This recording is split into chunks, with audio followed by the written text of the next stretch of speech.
Paul Hart has witnessed 1 win and 1 defeat since taking charge of Crystal Palace. His first test away from South London was at one of his former clubs. Barnsley were looking to bounce back from the 6-1 thrashing they received at Newcastle last weekend. Felipe Teixeira foiled by Palace keeper Julian Speroni.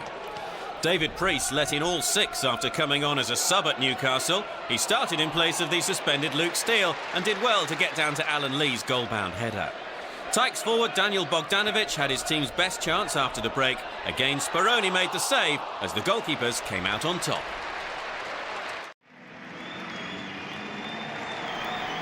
Three straight wins have put Coventry within 3 points of the playoffs. A 4th would make it the team's best run under Chris Coleman. City fans must have had high hopes. Opponents Plymouth were without a win in 6 and struggling in the relegation zone. But the team's second bottom of the championship stunned their hosts on the stroke of half-time through Carrie Arneson. That was just Plymouth's 9th first-half goal in the league this season, but the Sky Blues soon made amends after the break. Coleman made 2 half-time changes, and just 3 minutes in, Michael McKindo made the most of Carl Baker's cross. It finished 1-1 at the Rico.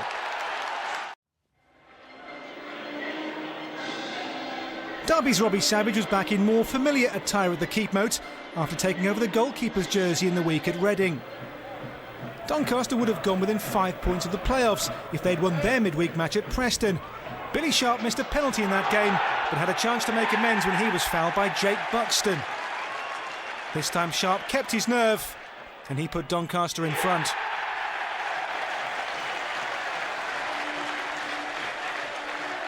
Derby had lost 3 of their last 4 before this match and need the points to avoid a relegation scrap. Rob Hulse went close to equalising here for the Rams. Arsenal loanee J. Emmanuel Thomas scored twice for Rovers last week in their 5-2 win at Bristol City. He tried his luck here, and how's that for a finish? 3 goals in 4 games now for him. Hulse gave his team some hope with a quarter of an hour to go, but Derby couldn't add to this goal. Doncaster now 4 points off the playoffs, Derby 4 points clear of the drop zone. Roy Keane's Ipswich are looking for their first back-to-back league wins of the season when they hosted Scunthorpe, who'd beaten Ipswich just once in their history, and they were on the back foot in the first half here. Pablo Cunyago clipping the Irons' woodwork.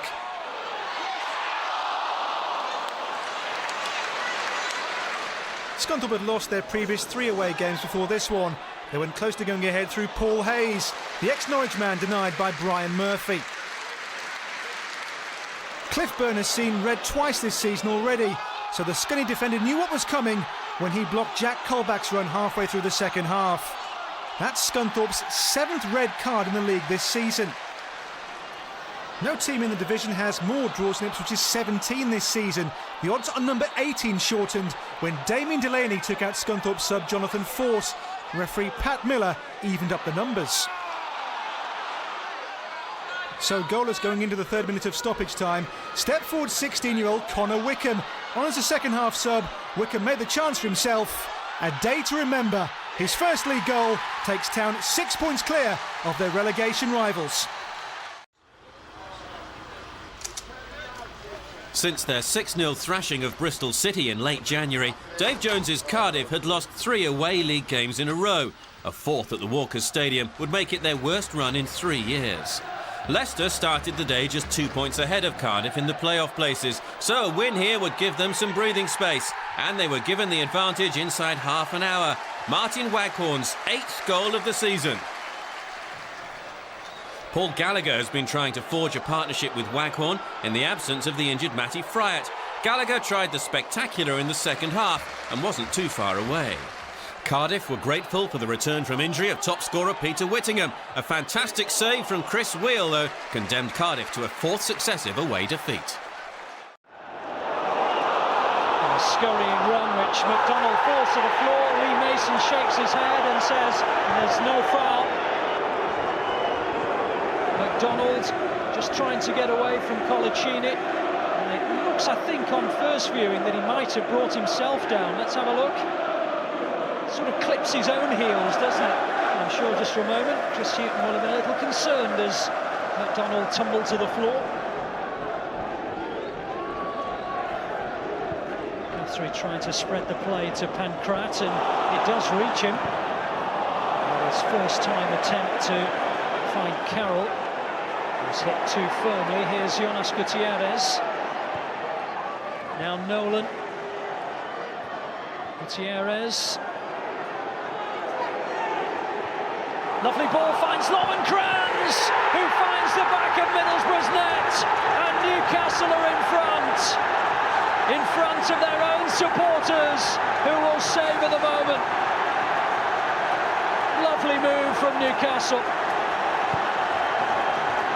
Terrific combination, Nolan and Gutierrez involved, and between the two, they slipped it into the path of Lovenkrands, who was onside, and he put it beyond the reach of Danny Coyne. And with their first shot on target, Newcastle are ahead. Turner up towards Killen, away by Hall, O'Neill, Williams, McDonald, Williams, caught by Simpson. Free kick to Middlesbrough, and though Simpson seems to have come off the worst, it is he who'll receive a yellow card. That challenge there on Williams, just on the edge of the area. Is it the left foot of Robson or the right foot of O'Neill? It's Robson! Good save by Harper. Well, Harper had to think whether it was going to come from the right foot and maybe over the top of his wall, or from the left side and swinging across him. It was the latter, and it was a good save. Away by Hall. Taylor. Williams. McDonald. Still McDonald. You can see he's thinking all the time, McDonald. Every time the ball comes to him, there's degree of expectation among the supporters who haven't had much time to get to know him. And he is linking the play again well with Robson. Brilliant goal! Superb football from Middlesbrough.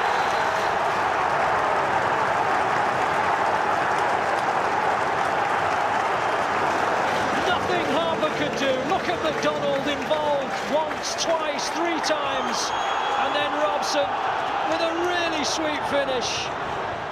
And the Tyne-Tees derby is back level again.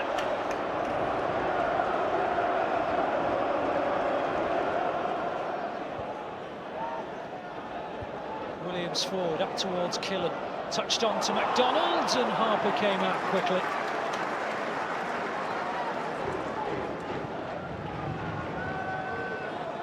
There's copious notes being made by both managers. Is 15 minutes at the interval going to be enough?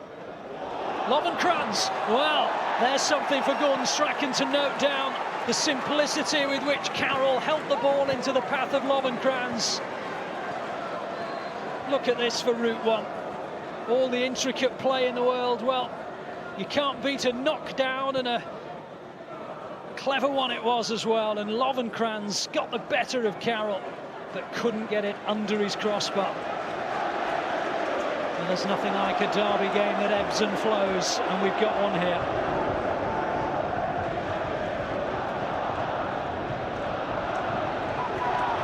Here's O'Neill. Lovely ball. Arca in on goal. Good save by Harper. Never committed himself, Steve Harper, and forced Arca to do something a little special. O'Neill released him, and look at Harper, stays up, and makes the block.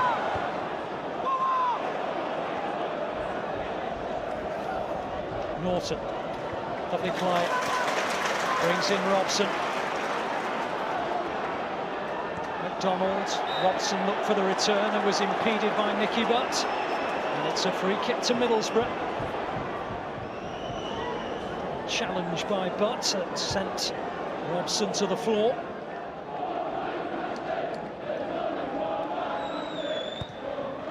Robson delivers, and Wheater on the far, and McDonald! 2-1! And McDonald's first goal for Middlesbrough could be a winner in the Tyne-Tees derby.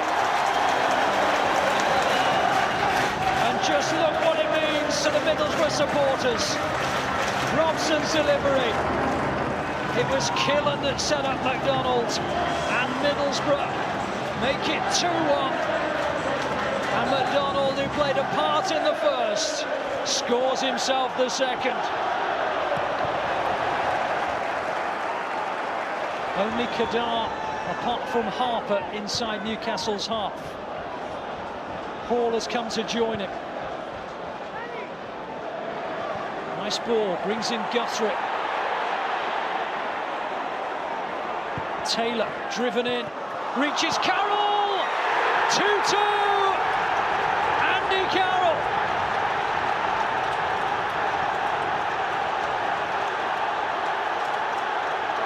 Well, he scored 3 hat-tricks down the years as he's gone through the ranks at Newcastle in games against Middlesbrough in their reserves and youth team.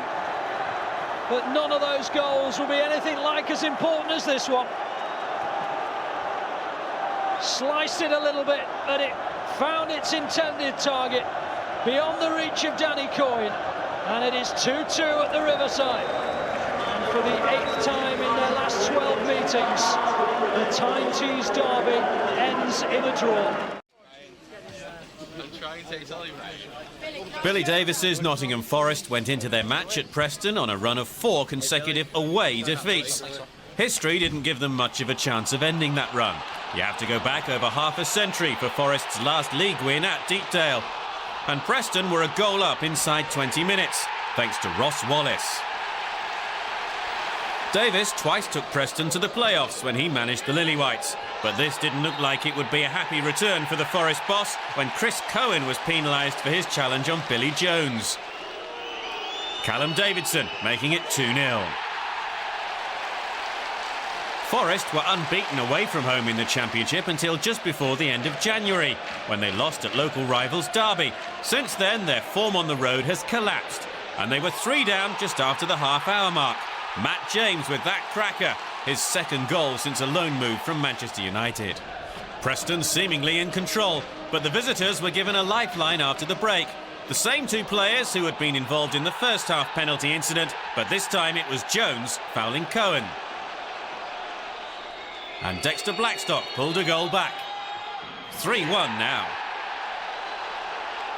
Billy Davis brought Rob Earnshaw on in an attempt to salvage something from the match. Blackstock supplied the Welsh striker. Earnshaw's 12th of the season set up a nervy ending for the home fans. There would inevitably be a crucial moment in front of the Preston goal. Blackstock again involved, but this time there was no penalty. Referee Mark Hayward instead punishing Blackstock for a dive as Preston held on for the win. They're unbeaten now in 5 successive away defeats for Forest. 9 goals in their last 2 league games and top of the Championship form table. Brian McDermott is fast turning Reading around. It took until November to get a home league win, but here the Royals were chasing a 5th successive league win at the Medeski. Gylfi Sigurdsson's free kick almost giving his side the early lead.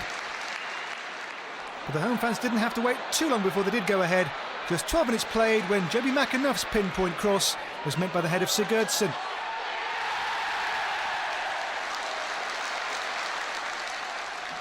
Bristol City are on a worrying slide and they faced an uphill battle when Paul Hartley brought down Sigurdsson for a penalty. The midfielder scored his 2nd of the match and an 8th league goal this season. City could have been 3-0 down, but Hartley made partial amends, clearing off the line.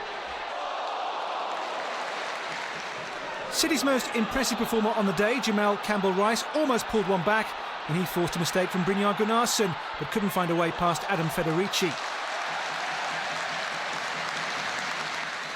Shane Long then went close to a 3rd, but Reading held on for a deserved 7th league win from 8. The only way continues to be up under Brian McDermott. Reading now only a point behind Bristol City. Sheffield United fan Neil Warnock has plenty of friends still at Bramall Lane. I think she enjoyed that. Oh yes, she did. Warnock's new side, Queen's Park Rangers, almost got off to the perfect start. Hogan Ephraim's cross-come shot not quite met by Jay Simpson. The Blades were protecting an impressive record that hadn't seen them lose in their last 9 home matches. And when Richard Cresswell somehow managed to steer his header on target, it looked as if Rangers were on their way to a 5th successive away defeat. And they hadn't scored in the previous 4 away from Loftus Road. Not for the first time this season, it was the brilliance of Adel Taarabt that produced a goal out of nothing. The striker, on loan from Tottenham, making the most of some indecisiveness from defender Marcel Saik to score for the 2nd consecutive match. The Blades had the chance to win it when Richard Cresswell broke free, but substitute Darius Henderson failed to make contact, leaving Neil Warnock still unbeaten as Queen's Park Rangers manager.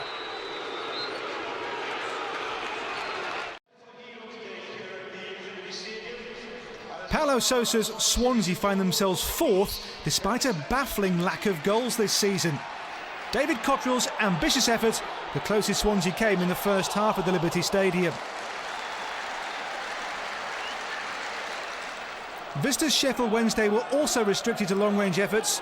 Doris de Vries relieved to see this Jermaine Johnson effort clear his crossbar. Former Al striker Shefki Kuqi was brought on by Sousa at half-time to beef up his attack. He got the better of Wednesday goalkeeper Lee Grant, but not ex-Cardiff man Darren Pearce. Wednesday's first away point in 2 months, more frustration for Kuqi and for Swansea. After 3 successive defeats, Watford have been dragged into the relegation battle. Visitors Peterborough started this match as if they still believed in survival. The bottom of the table team were looking to build on their midweek win over Sheffield United. Craig McHale-Smith and then Liam Dickinson forcing saves from Scott Loach. Aaron McLean then struck the post as Peterborough's dismal record on the road looked set to continue. Jim Gannon's team were the only side in the Championship without an away win this season, but they finally broke the deadlock just after half-time. Keep your eye on Watford goalkeeper Loach. Liam Dickinson certainly did. A perfect finish, his 2nd goal since joining on loan from Brighton. Watford were lucky not to go 2-0 down when Martin Taylor headed onto his own crossbar. A first away win of the season in the Championship for Peterborough. Could they make a late charge for safety? 1964 was the last time Blackpool won a league match at West Brom, but hopes were high as Ian Holloway's side continue to defy the odds as playoff contenders this season. It was the away side who took an early lead. Just 6 minutes played when the always impressive Charlie Adams struck. This his 13th goal of a terrific season. Albion have won their last 4 home games and were soon level. Chris Brunt split the Tangerines' defence to give Ishmael Miller his first goal in 16 months. The striker was making his first start of the season but couldn't grab a 2nd goal after Swedish defender Jonas Olsson had hit the post. West Brom did go in front with a goal of real quality from their midweek match winner Robert Corrin. The midfielder's powerful strike, which goalkeeper Matthew Gilks could only stand and admire. A 4th goal in 4 games for the Slovenian. Having to chase the game, Ian Holloway brought on Brett Ormerod to replace Stephen Dobby up front. And within 3 minutes of his introduction, the veteran striker had a precious equaliser for his side, 2-2. But West Brom were destined to have the final say. Giles Barnes, in just his 2nd game for the Baggies, won a controversial penalty when he was brought down by Joe Martin. Inside or outside? Blackpool thought out, the referee said in. Graham Dorran scored the winning penalty in a 3-2 win at Bloomfield Road last month. It was déjà vu for Blackpool's fans. Dorran's 9th league goal this season to bolster Albion's position in the top 2. A real cracker at Griffin Park had a sting in the tail as the Dons squandered a lead 3 times. On-loan Arsenal keeper Wojciech Szczesny has been outstanding for the Bees this season, but he was at fault for the Dons opener, Aaron Wilbraham taking full advantage. The home side levelled after 27 minutes when a quick counter-attack caught the Dons napping at the back and Sam Wood raced clear to slide home his first goal since the opening day of the season. It stayed that way until 7 minutes after the break, when Mark Phillips's tug on Luke Chadwick was spotted by the eagle-eyed referee Mick Russell. The defender escaping with just a yellow card, and Jermaine Easter was on hand to slot home the penalty for his 17th of the season. But with 20 minutes to go, back came Brentford. Charlie McDonald found space to cross, and when Miles Weston's header was parried, Ben Strevens poked in from close range. Deep into stoppage time, the Dons appeared to have gained revenge for their late defeat in the reverse fixture back in December. Wilbraham on hand to bundle in what looked like being the winner. But Brentford had the final say. With seconds remaining, Carl Court, thrown on as a late substitute, ruined the Dons' day.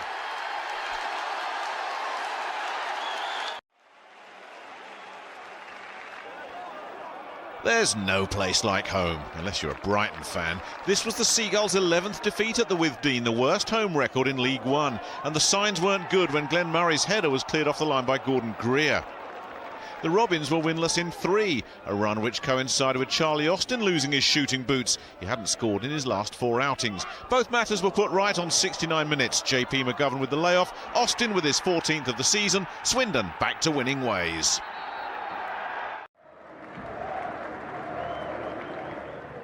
Bristol Rovers manager Paul Trollope picked up the award for Performance of the Week after their 4-0 win at Swindon last Saturday, but it was far from that today. Ian Moore came close to breaking the deadlock for Tranmere. Chris Lynes went close to the gas, but Luke Daniels was equal to his effort to deny him his 12th of the season. A frustrating day for both sides.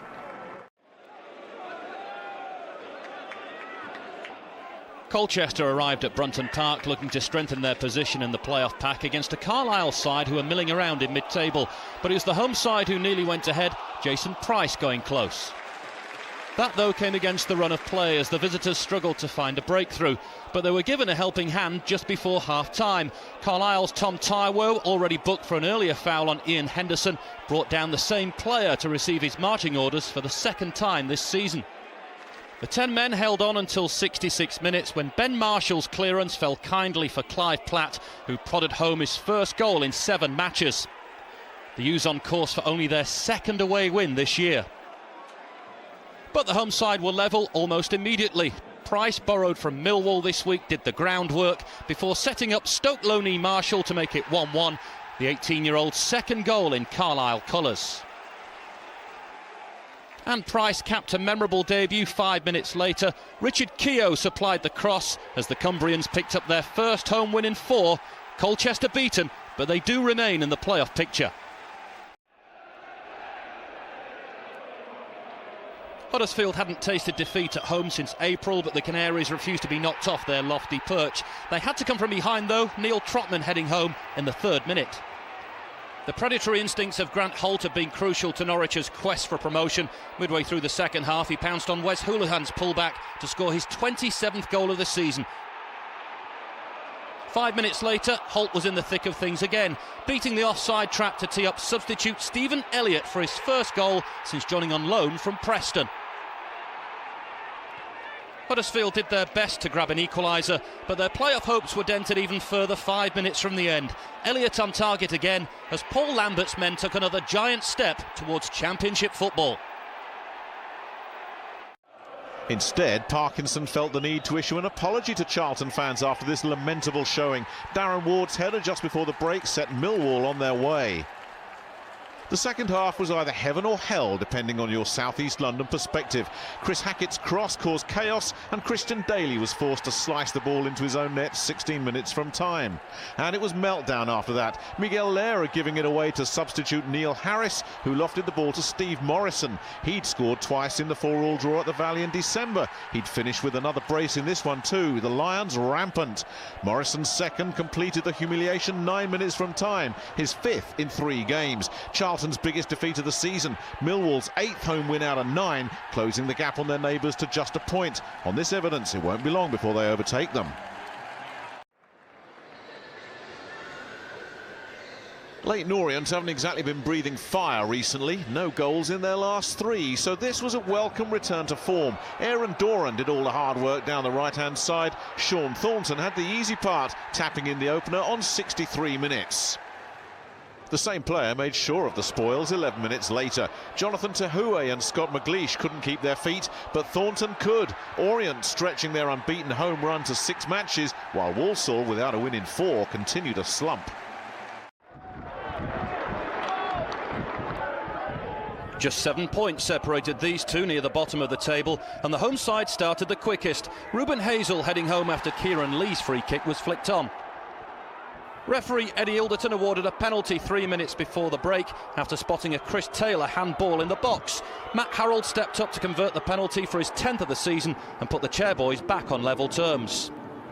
Kevin Betsy carried on the comeback for Wycombe, scoring against his old side. Dean Brill in the home goal, not exactly living up to his name as he let the ball squirm through his grasp following Betsy's surging run.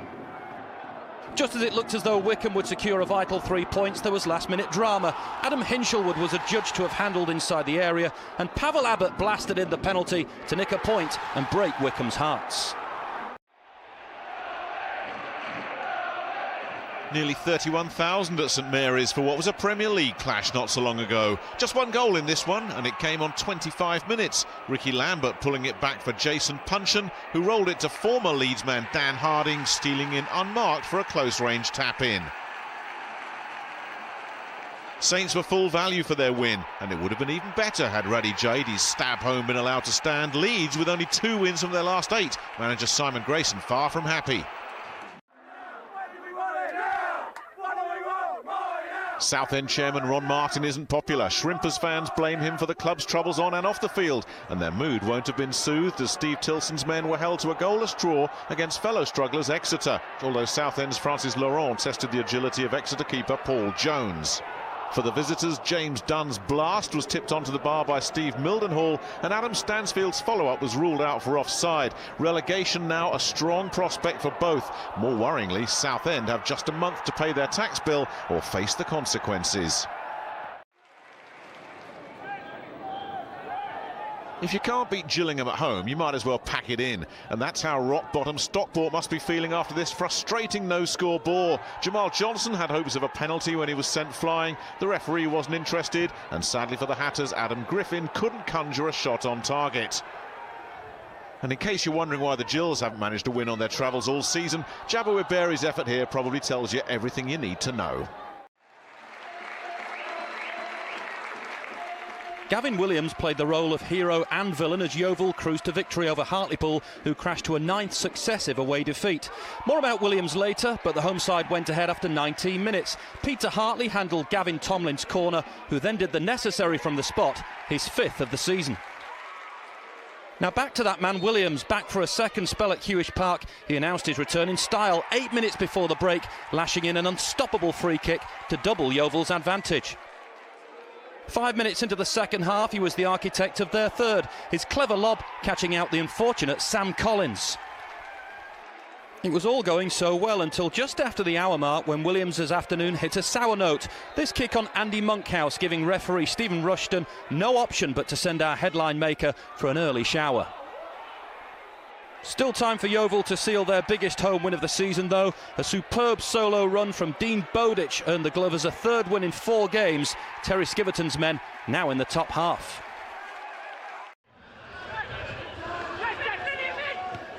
A spicy encounter of red cards, penalties and angry managers. It all kicked off around the half hour. Barnet's Albert Adoma was too quick for Stanley keeper Ian Dunbavin, who barely bothered to contest his dismissal.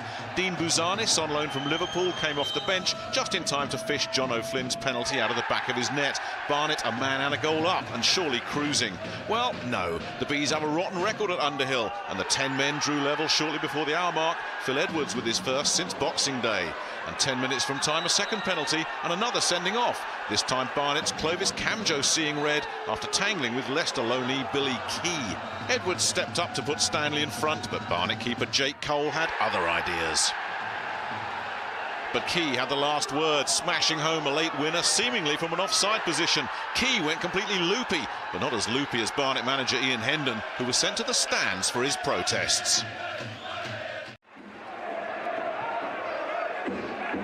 Bradford City continued to show signs of improving under new boss Peter Taylor, but they had to come from a goal down against Aldershot, who took an 8th-minute lead when keeper Matt Glennon could only parry Scott Donnelly's effort, and Anthony Straker poached his 2nd goal of the season. The response was swift and emphatic. Michael Flynn with a powerful run down the right flank, and a cross which laid it on a plate for James Hansen to claim his 11th of the season. Midway through the first half, what proved to be the winner from Omar Daly. The Jamaican international hadn't scored for 13 months, which is pretty amazing when considering the quality of that strike. But the shots should have returned south with a point. Somehow Marlon Jackson contrived to make a hash of things from 2 yards out. This one hardly promised to be a goal frenzy. After all, Burton had beaten Cheltenham 1-0 only a month ago. Sean Harrod scored then, and he got things going here too after just 2 minutes. A second Burton goal arrived half an hour later. Michael Townsend bundling over Harrod, who picked himself up to claim his 16th of the season from the spot. Under new boss Mark Yates, Cheltenham have been working hard but without reward. Justin Richards gave them a lifeline 9 minutes after the restart. And just a couple of minutes after that, something special from Colchester lone player Mehdi Ilito. Simply unstoppable, Cheltenham level. But Lady Luck hadn't finished tormenting poor old Michael Townsend. Having already conceded a penalty, it was an own goal next, as he diverted Cleveland Taylor's shot past keeper Scott Brown. And Burton restored their 2-goal cushion on 72 minutes. Steve Cabber on loan from Brentford, making it 4-2 with his 5th of the season, and that surely was that. Instead, it was just the beginning of the mayhem. 6 minutes from time, Michael Pook's thumping free kick gave Cheltenham hope again. Burton hit straight back. Cabber had scored twice when Grimsby beat Burnley 6-5 in 2002. He was on the winning side that time. Another 6-5 scoreline, surely too much to expect. Well, possibly not. 2 minutes later, Pook got his second with the help of a wicked deflection, and Cheltenham had pulled it back to 5-4. In the last minute of normal time, Richards grabbed his second to put the Robins level, and if Cheltenham were feeling good about themselves then, the celebrations were about to get even better with 7 minutes of added time. Michael Pook had managed just 5 goals in his 7 years as a professional, so a more unlikely hat-trick hero would be hard to find. But his winner in the 5th minute of stoppage time was a stunner. This was one of those games which left everyone wondering what on earth they'd just witnessed.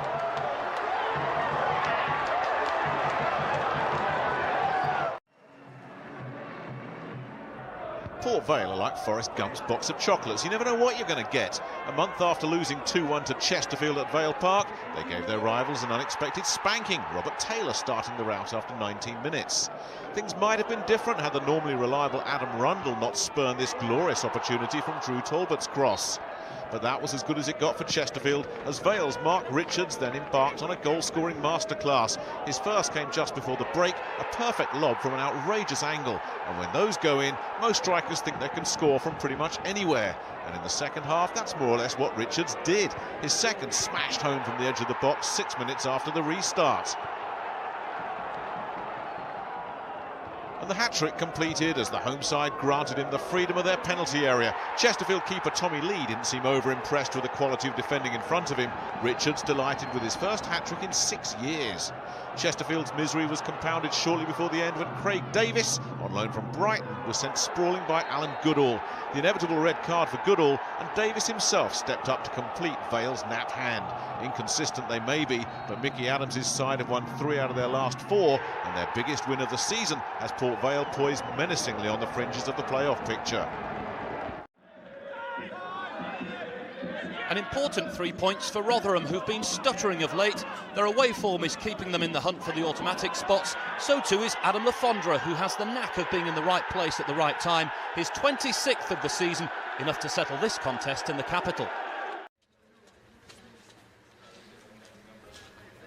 An emotional night as Lincoln paid tribute to the big man. Keith Alexander led the Imps to 4 successive playoff appearances, fans and players alike showing their respects to one of the game's great characters. His funeral will be held at Lincoln Cathedral on Monday. Fitting then that Lincoln should take the lead, and old Mustard Socks would have enjoyed this one. David Sommer on loan from Leeds, blasting in after just 11 minutes. This was the night that the World Cup made an appearance at Sinsel Bank, and Matt Saunders' thumping strike after 21 minutes wouldn't have looked out of place at this year's finals. After sacking John Truick in the week, Chairman Graham Turner took the reins himself for this one, and his Hereford side were back in it just before the break when Mark Pugh netted his 8th of the season. Former World Cup winner Martin Peters did at half-time what Rio Ferdinand will be hoping to do in South Africa later this summer. Even the local constabulary couldn't resist a quick photo. Back to the action, and Lincoln made the point safe when Saunders grabbed his second of the night to give the old boss a perfect send-off. A poignant night under the Sinsel Bank lights. 53 doves were released at Moss Rose to commemorate the life of Keith Alexander before the game, before his side set about gaining another victory in his memory. Macclesfield opened the scoring on the half hour. Good work from Emile Sinclair, who found Ben Wright to score his third goal of the season. Bury almost equalised through Michael Jones's free kick just before the break, and top scorer Ryan Lowe couldn't convert the rebound at the back post. Lowe's frustration was such that he was sent off by referee Kevin Wright for an off-the-ball incident, later confirmed by Shakers boss Alan Nill to be an elbow on Sean Hesse. Macclesfield made sure of the points and extended their unbeaten run to 3 games when Craig Lingfield scored his second of the season.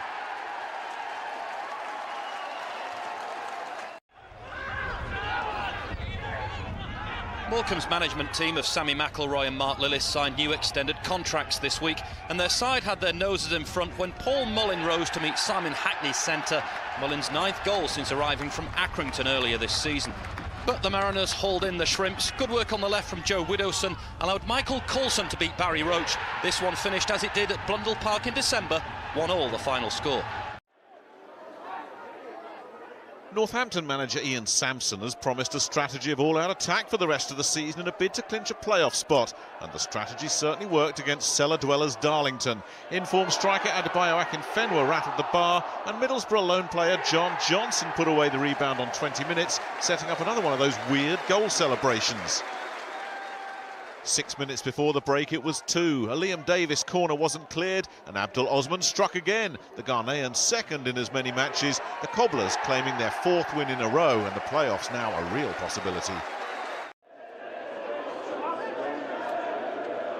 Two teams with strikingly similar strips, but the distinguishing feature was Tom Kennedy. The Rochdale defender was out to test the Shrewsbury woodwork. Having hit the post, Kennedy then tried his luck from a free kick, only to be foiled by the crossbar. It was a day to forget for Shrewsbury's Aussie import Shane Cansdall-Sheriff, hitting both post and side netting for the home side. But Kennedy was the architect of Rochdale's breakthrough. His free kick headed home by substitute Joe Thompson on 62 minutes. Back in the side following suspension, Cansdall-Sheriff faces another layoff now after dragging down Chris Dagnall.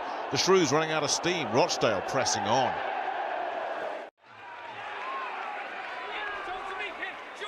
Torquay is still in the relegation battle, but confidence should be high after this performance against a strong Crewe side. Chris Zabrowski's perseverance down the left paid dividends for Scott Rendell, who steered the ball past Crewe keeper Steve Phillips. The Railway men had won only one of their 13 previous trips to Plainmoor, and they were given the chance to draw level 14 minutes from time. Mark Ellis tripped Sean Miller, who then missed the resulting spot kick. The striker made amends though. His excellent run and smart back heel found Clayton Donaldson, who moved into double figures for the season. Honours even.